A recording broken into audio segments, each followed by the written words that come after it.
नमस्कार। आज हम लोग बिहार बोर्ड कक्षा 9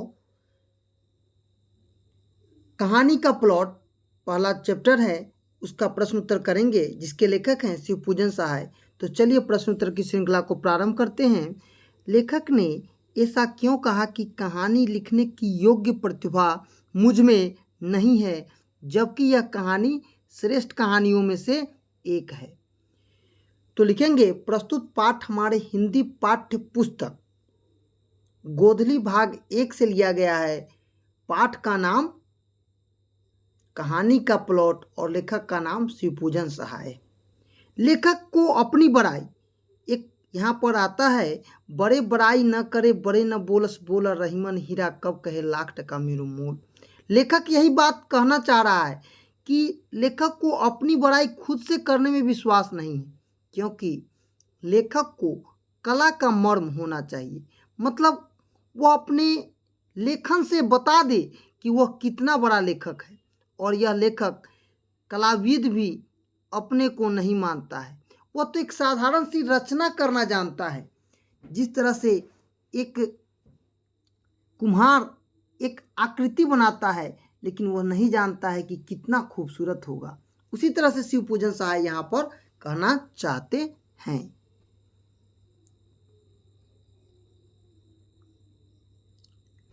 दूसरा प्रश्न है, लेखक ने भगजोगनी नाम क्यों रखे।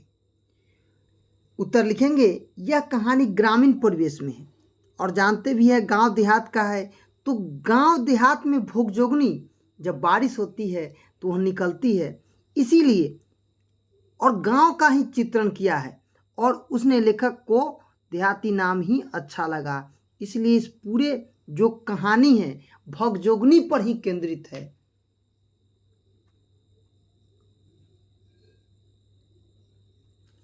आगे प्रश्न है, मुंशी जी के बड़े भाई क्या थे। मुंशी जी के बड़े भाई क्या थे। तो लिखेंगे मुंशी जी के बड़े भाई क्या थे, तो दरोगा थे, पुलिस में दरोगा थे। कौन थे, दरोगा थे। ठीक है।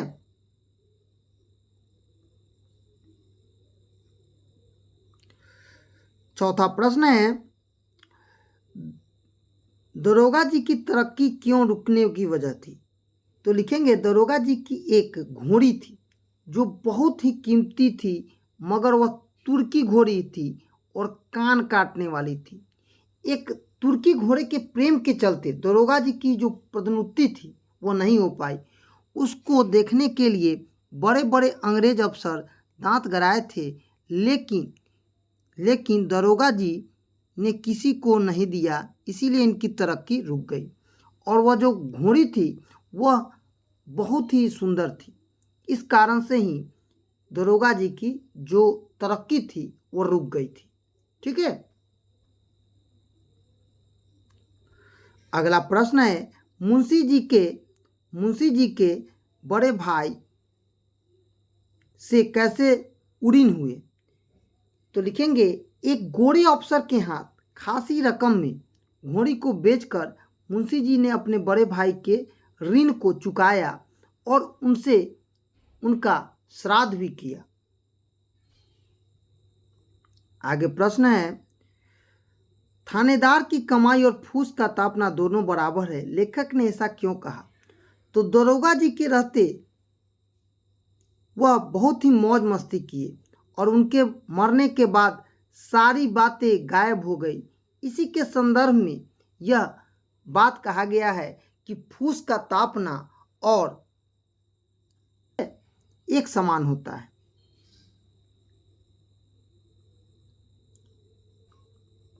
आगे प्रश्न है, मेरी लेखन में इतना जोर नहीं है कि लेखक ऐसा क्यों कहते हैं। भगजोगनी के रूप लावण्य को देखकर, मतलब उसकी सुंदरता को देखकर लेखक सारी उपमाओं के बाद भी अपने को असमर्थ पाते हैं।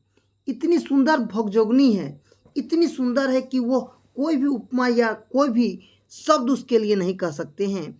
मेरी लेखनी में इतना जोर नहीं है कि मैं इसका सटीक वर्णन, मतलब सही सही शब्दों का चयन कर पाऊँ। यही तो बात बताना चाहते हैं कौन, तो लेखक शिवपूजन सहाय। भगजोगनी का सौंदर्य क्यों नहीं खिला सका? तो उत्तर लिखेंगे, भगजोगनी अनाथ बच्ची और गरीबी की चक्की में पिस गई थी।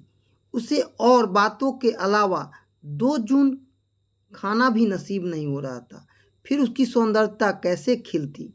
और भगजोगनी देखने में तो काफ़ी सुंदर थी, लेकिन गरीबी की दरिद्रता के चलते उसका यौवन नहीं निखर सका, सौंदर्यता। मुंशी जी गाल फांसी लगाकर क्यों मरना चाहते थे? मतलब गला में फांसी लगाकर क्यों मरना चाहते थे? उत्तर लिखेंगे, भगजोगनी की दशा को देखकर और अपनी गरीबी पर तरस खाकर बदहाली की जिंदगी जीने से मजबूर होकर वह गले में फांसी का फंदा लगाकर मरना चाहते थे, लेकिन सोचते थे कि मैं मर जाऊंगा तो इसका ख्याल कौन रखेगा। इस कारण से उन्हें मरना नहीं चाहिए था। आगे है, भगजोगनी का दूसरा और वर्तमान युवा पति उसका सौतेला बेटा था। यह घटना समाज की किस बुराई की ओर संकेत करता है? तो भगजोगनी की शादी वृद्धा में हुई, जो उनके तरुणाई आते मर गई। आज वह युवती है, पूर्ण युवती है। उसका सौंदर्य उसके वर्तमान पति का स्वर्गीय धन है, दूसरा पति उसका सौतेला बेटा है। यही समाज के नियति है। यह वातावरण में जीनित मजबूरियों को दिखाता है और यह दहेज प्रथा पर कुठाघात करता है। आज भी हमारे समाज में दहेज प्रथा पढ़े लिखे और सभ्य समाज में भी देखने को मिलता है। यही तो भगजोगनी के माध्यम से शिवपूजन सहाय इस पर प्रहार करना चाहते हैं और वही बताते भी हैं।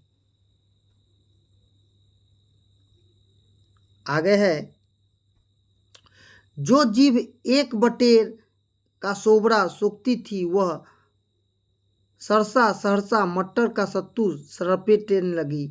चुपड़ी चपाती चबाने वाले दांत अब चंद चबा कर रह गए। मतलब चंदा चबाते हुए क्या हो गया, रह गए हैं। प्रस्तुत पंक्ति शिवपूजन सहाय द्वारा लिखित कहानी का प्लॉट शीर्षक से उद्धृत है।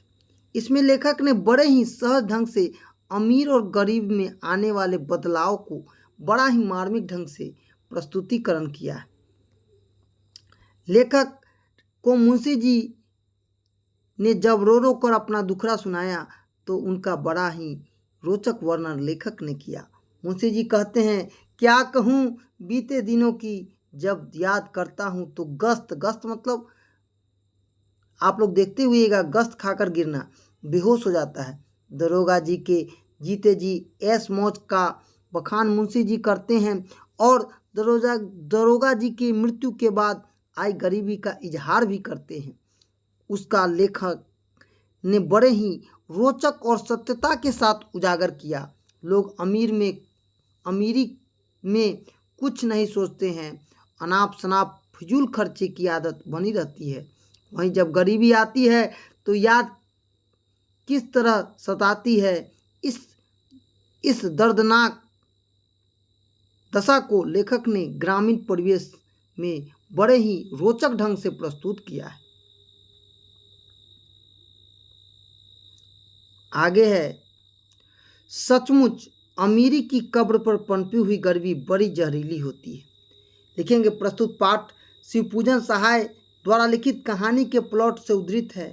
लेखक ने समाज में होने वाले उतार चढ़ाव, फिर बीते दिनों को याद और वर्तमान के पश्चाताप को बड़े ही सुंदर ढंग से प्रस्तुति किया है। यही तो बताता भी है कि सचमुच गरीबी, जो एक आदमी अमीर होता है और एक आदमी जो गरीब होता है, उसके जीवन में क्या परिवर्तन आता है, यह कहानी का प्लॉट सचमुच में बताता है। यही तो लेखक कहना चाहता है।